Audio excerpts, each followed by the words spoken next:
By the time you reach age 35, 95% of your identity is actually a set of subconscious programs.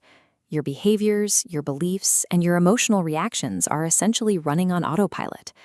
This programming isn't just a collection of habits, it functions as a biological addiction. Your body becomes chemically dependent on the same negative emotions and experiences that you consciously say you want to change. You've likely felt this during a failed resolution.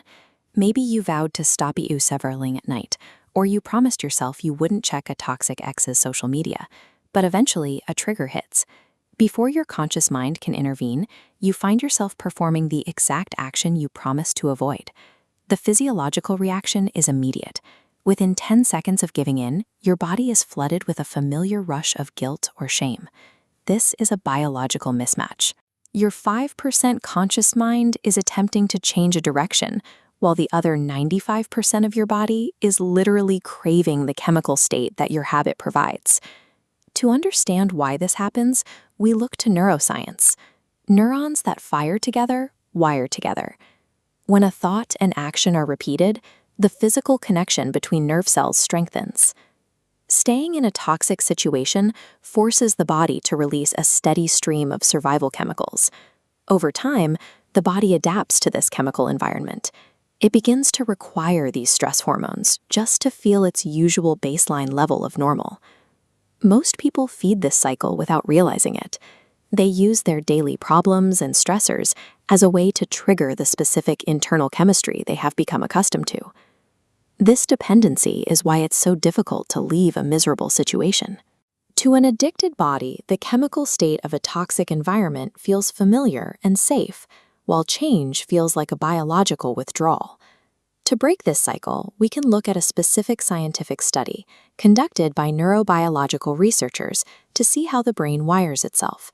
This is one of the lead researchers.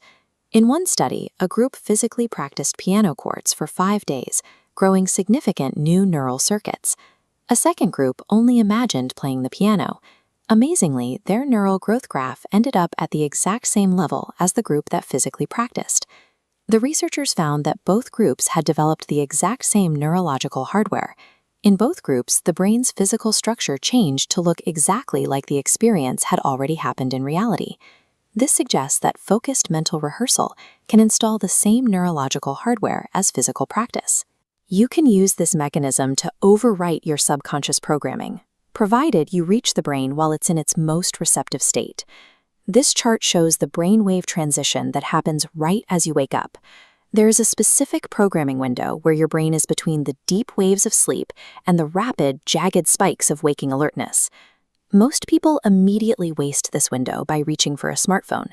This instantly reconnects the brain to the stresses and problems of the past, reinforcing the old programs. To change the program, you have to intercept it. You must stay in that morning window and mentally rehearse your future before your body has a chance to revert to its usual habits. By deciding exactly how you will act and how you want to feel, you send a specific chemical signal to your body. You are essentially training it to recognize a new emotional state. Dr. Joe Dispenza frames this as a shift in control. By using this mental rehearsal, you move from reacting to subconscious programs toward making intentional choices about your future state.